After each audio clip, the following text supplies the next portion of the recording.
Hey y'all. So one thing I used to do a lot was study relationships. I always studied it because I always thought that, or rather found it interesting that, we are taught to, go to school for this, go to school for that, figure out what you want to do for your career, your life, etc., right? Go get your, your degrees, your certifications and whatnot, right?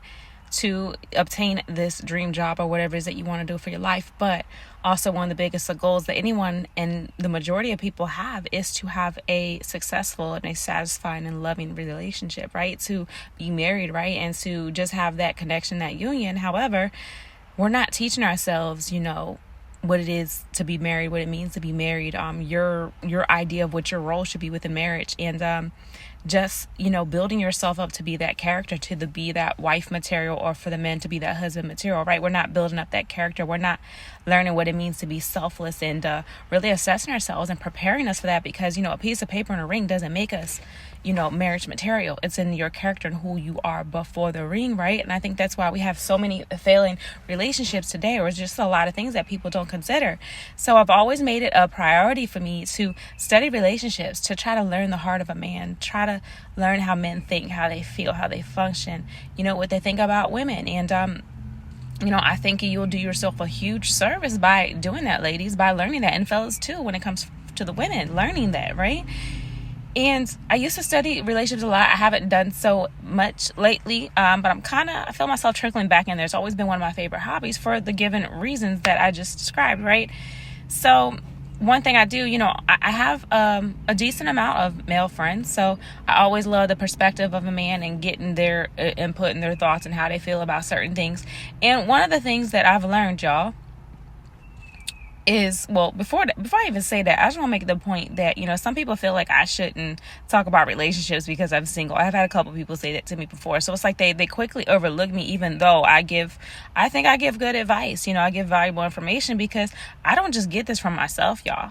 Or some women get upset with me too, but I don't just get this from myself. I get this from the men. I'm an inquiring mind. I ask questions, and my opinions are never backed by solely myself and what I feel or what I think, but because of what I have heard from the horse's mouth themselves, which is the men, and what they think, they feel, and what they want, what they look for when it comes to relationship. So given that, right, I talk about these things sometimes with my male friends. I just like to see their input and their thoughts, right? And in one of the discussions that came up, which was just yesterday, I was talking about how I don't like the double standards when it comes to men and women, when it comes to the body count aspect, right? You got a man out here who had been out here hoeing around all his life or whatever, but then, when he wants to get married and stuff, then he wants to sit and check a woman about her past, right? He don't know nothing about her past, wasn't around for, wasn't there. She could be a good woman, well-rounded, carries herself well. But then he wants to go dipping and diving in a past that ain't had nothing to do with him, right? Has nothing to do with him whatsoever. To try to find out, get the scoop on her, to try to feel out if he feels like she's wife material. But the whole time he has a past that he wouldn't want to be judged by, right? Now, I hate the double standard, y'all. Okay, so we're getting this out the way. I hate the double standards. I don't do double standards. I don't agree to them. However, just because I don't like them doesn't mean I don't understand them. Just because I don't like them doesn't mean I won't accept them as reality. And unfortunately, ladies, yes, men do care about your body count. Now, I don't feel, that a man should be able to think that, I find it interesting when men are out here just messy as ever, sleeping around with whoever, but then they feel like they deserve something wholesome, saved up, prayed up, and something that's just being reserved, right, for him, right? And because I was like, sir, the level of audacity, right, to think that you deserve something so pure and so wholesome, but you yourself are not, right? To me, that doesn't add up. And granted, some men don't care about a past. They're not going to question you about your past, because there's a certain level of maturity within themselves, right?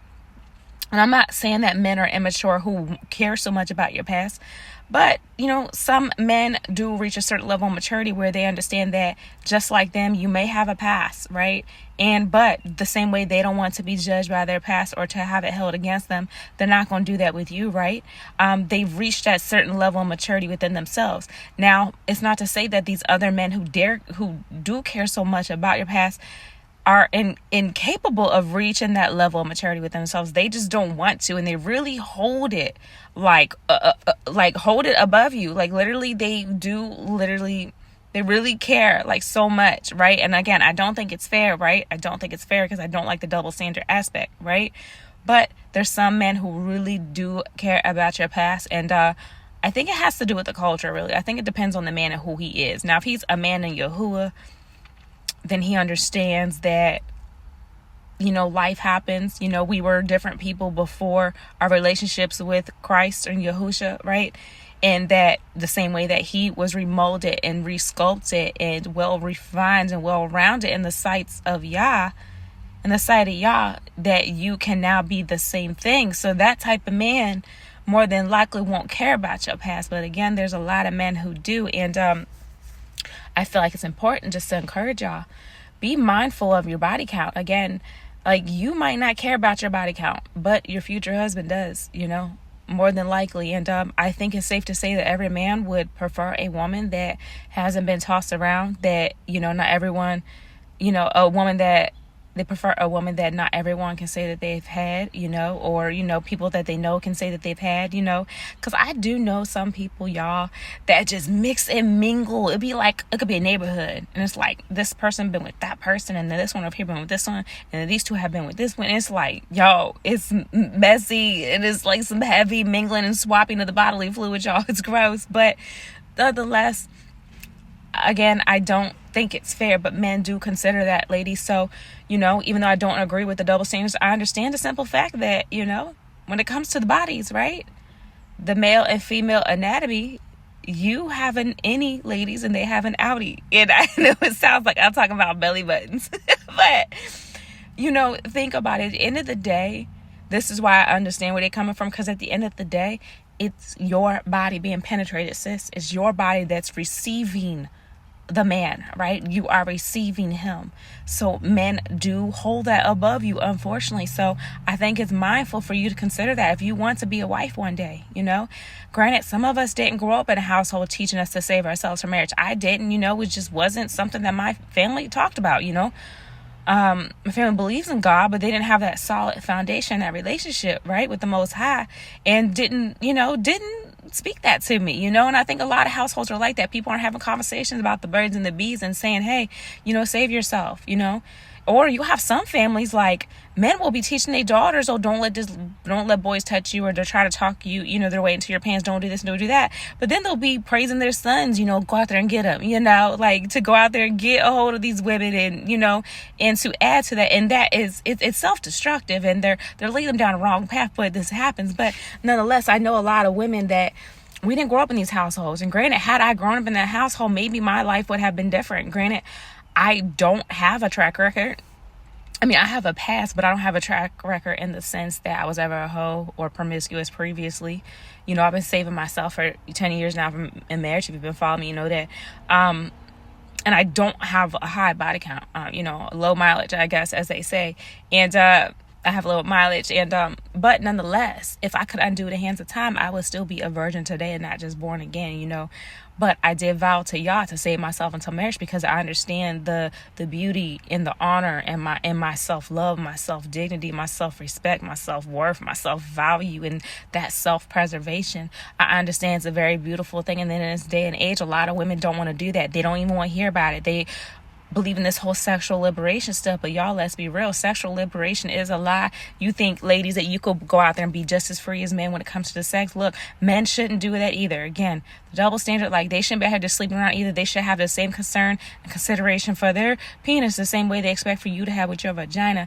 But nonetheless, ladies, that sexual liberation is a lie. It'll get you used and abused. It'll get you selling yourself short and settling, and then using yourself up to where maybe a man might not want you. It'll be, again, unfortunate, because he shouldn't hold your past against you, because he wouldn't want you to do the same thing with him, right? Had you known about his past, you'd probably be all the way turned off and disgusted, right? Let's keep it real with the average man today. But nonetheless, sis, there is beauty and there is value in saving yourself, But, and there's nothing wrong with you saying, what's your past? And if he tells you and he's open about it, because, if he asks you, granted, it's not his business to ask you that. But if you share that, you share that. If you have a big past or whatever, you have a decent, I don't want to say decent, but a big enough number that he might be offended by, If you find out about his past and you're not comfortable with it, sis, I'm going to tell you the same thing. Don't settle. Don't settle. If you're uncomfortable with his past and the fact that he's been anywhere and everywhere and he was so loose with his body like that, then sis, you got the right to say, you know what, I don't want to check for you either. Okay, now that I have checked for you and I've looked at, your track record, your Carfax report and how much mileage you got. There's nothing wrong with you saying that, sis. You can have that same standard too, because it's not just all about them either. And I think men need to understand that, because the same way they get to be the ones who, like my friend was saying, that men hold the keys to the relationship and women hold the keys to sex. Yeah, we can say that, but it kind of goes both ways, because you could be a woman and say, hey, I'm not about to sit around and waste my time with you. I know what I'm looking for. I want marriage. I want this. I want that. Right. And I'm not going to let you waste too much of my time. After a certain amount of time, whether or not you want to marry me. Whether or not you see me as wife material. Whether or not I'm the one for you, because it doesn't take a man a long time. So it's up to both y'all to decide, because guess what? It's never just about the man and what he wants. What is it that you want? At the end of the day, y'all have to choose each other. Both of y'all have to say yes in order to be in this relationship, right? In order to get married, right? And to have this future together. But again, ladies, be mindful, all right? Be mindful. And I talk about this, and I think some people have mistaken me as being a woman who maybe has a high body count, just for the simple fact that I speak against the double standard, how I say I don't like it, and I'm very vocal about it. And it's not, I guess automatically you would think, oh, she probably been there and done that. She probably got a lot of bodies on her, and I just don't like how, women are held to a certain standard, even though I think women should hold themselves to a better standard. Let's get that understood. Cover yourself up, be reserved, be modest. Don't be out here letting it all hang out. Don't be out here looking like a floozy or whore, prostitute. Carry yourself well, and don't let just any man have access to your body, all right? I think you should hold yourself to the standards. However, men are out here trying to hold you to a standard that they themselves cannot reach. And I did have someone recently ask me about my body count, and he tried to lead with well, since you gave your life to Christ and you turned over a new leaf or whatever, what's your body count? As if he had any right to say that, as if him saying that before the question was just a justification and a means for him to be okayed and in the clear to go ahead and ask me such a rude question. No man in my life has ever asked me that question. This is a man in his 50s. He had no business asking me that question. None of his business. I'm not dating him. And had I been dating a man that will come out and feel the need to ask me that question, I am going to be offended, because guess what? At the end of the day, I know a man's only going to ask me that question because he's looking to judge me. He's looking to place me on his totem pole where he thinks my value is, right? So he can rate me on a scale of 1 through 10 or whatever his little ratio looks like, whatever his scale looks like, right? A man is only going to ask you that so he can judge you, and based upon how he going to treat you and whether or not he feels like you're worthy and you're valuable to be in his life. And though we do not like it, again, I do not like it. I know y'all don't like it. We don't like this double standard. At the same time, I understand. Like, I get it. A man doesn't want to, turn the hoe into a housewife, right? But again, you can feel the same way. You don't want to turn a hoe into a housewife either when it comes to a man, because they be out here, And I think that's a lot of why women have become very promiscuous, and is the time has progressed, because, I think, the women are savages, like man eaters.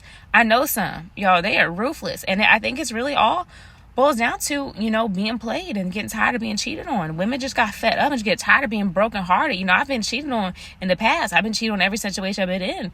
It's very hurtful, y'all. It's very painful. It's like dying a slow death but still being alive, because then you're just broken. And then, your heart is broken. Everything else is negatively affected. And then you got to deal with that. And it sucks, yo. So I think that's why a lot of women have become savages. They're turned to the savages that hurt them. But at the end of the day, ladies, when you play that role, when you sign yourself up for that, you ain't out here talking about, like I see stupid memes online, like where a woman was like, for example, I took him out, bought him food, and slept with him, and then sent him home in an Uber. Now I hope he see how it feels. And I'm thinking, like, sis, you just played yourself. You think you taught him something. If anything, he like, wow, that was amazing. Like, I had to lie to her. I had to do this and that. I had to work for her. Like, he didn't look at that as anything bad. He was probably shocked that you did it, but trust and believe his feelings were hurt at the end of the day. And you just wasted yourself, sis. You just slutted yourself because you think you out here proving a point to these dog dudes. But all the while, you the one hurting yourself. And everybody, now you looking stupid. You're left with that soul tie and that connection, because at the end of the day, men can have sex and not feel no attachment to you, sis. But when you open yourself up to that man, that's why a lot of women go crazy and their hormones go crazy. And then they all of a sudden feel like they love a man after they have sex with him, because you linked your body. You became one flesh with a man who is not your husband. And when you did that, in the act of doing that, your body released oxytocin, which is the bonding hormone a woman releases with her child, right? That's what you release in sex. It's the love chemical. But at the end of the day, you release a chemical that was very real within your body, but that you don't even have with this person that you connected your body with.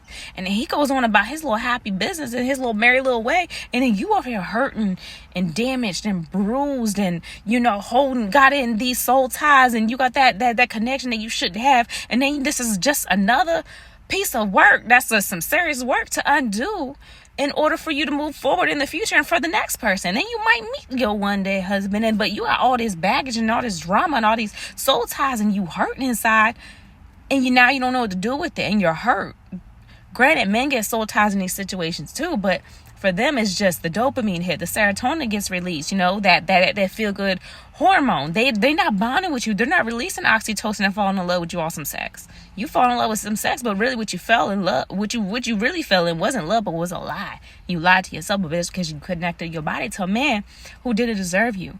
So ladies, find the beauty in saving yourself for marriage. Find the beauty in saying, no, I want to wait until marriage. No, I'm going to save myself. Be so adamant about that. I wouldn't be on here preaching something that I myself cannot practice. Again, I've been saving myself for 10 years. I'm not willing to give it up for nobody. It wasn't just about me and my self-love, but more importantly, my love for Yah and my commitment and my promise to him. Granted, the word says do not promise anything to him, right? Because a lot of people will be out here just making promises that they cannot keep in general, right? But I knew I was going to say that because I knew in saying that I was going to hold myself accountable in that, because at the end of the day, I don't even like to promise people. I don't like to fail anybody else in anything that I say with my mouth, right? And then not follow through on it. I definitely don't want to do that to my maker, the author and creator of my soul, the one who gives me life, the one who puts the air in my lungs, the one who created this amazing, this body that keeps keeps me functioning, my heartbeat, every little intrinsic thing within inside my body that keeps me going and keeps me alive today and has made me the woman that I am today. I could never turn my back on that. So again, ladies, I'm walking in this walk too. I wouldn't be telling you to do something that I myself am not doing, but see the beauty in your self-preservation, sis. Pick your crown up and walk. Be that strong, powerful, beautiful queen that you say you are. Like a lot of women out here call themselves queens, this and that, blah, blah, blah. But you're not carrying yourself like that. You out here half naked. You got it all hanging out. You out here talking all types of crazy out your mouth. You out here looking like a wayward woman. You out here giving yourself to men that don't deserve you. But then you want something valuable, and later you want to hang it up. And then, now you want to be married one day. But guess what? The streets talk. And now they all looking at you like you just a smut. That's just what it is. And this is the reality of women that women do not like. Women hate these facts. But this is factual, actual. Whether you like it or not, it doesn't change the truth. And again, men are going to assess these things about you. Again, I don't like it. You don't like it. None of us like it. But at the end of the day, it is what it is. And it's the truth. So receive this, ladies. Receive this truth. And know that you are so much worthier than what you may think you are. You are prized and precious in the sight of Yah, right? And you will be prized and precious in the sight of your one day husband. That man is going to look at you in awe and be like, wow, you've been saving yourself for me. Even if you've been out there, again, like I've been out there, right? Was never a hoe, but I have, I've been in a couple situations, a couple relationships, right? Something I'm not proud of. Again, a little body count, but even if you haven't or you aren't technically a virgin, but if you are born again and you're willing to save yourself into marriage, the right man will see beauty in that, sis. So wait, just wait. Preserve yourself and wait. And even when you do find that man, look, it's gonna get hot, y'all. It's gonna get hot. You're gonna have those struggling moments where you're struggling with your flesh, but do not give in. I'm telling you, he'll do nothing. He'll do nothing but respect you more because of it. Honestly, because there's not, the one thing that's a huge turn off to a man is a woman who fronting like she this and that, talking about, I'm a woman of God, I'm a woman of Yah, and so forth. But then you go ahead and you give it up, and then you're like, dang, I thought he was this. And then even though he got what he wanted in that moment, he gonna like, I don't know, he might question whether he really wants you like that now. He like, dang, I thought she was just something so amazing, and that she was even willing to tell me no, the person that she's connecting with, and saying that I love you to her. When them feelings are grown and y'all connecting, y'all realize that's where y'all want to head. Like, he will see the beauty and value in you saving yourself, sis. All right? So don't let no one knock you on that path, all right? I don't care if your past was just yesterday. Guess what? Today's a new day. Turn over a new leaf, sis. You got this. Word of encouragement, and I'm in this walk with you. All right? Thank you for listening, y'all. Take care. And Yah bless.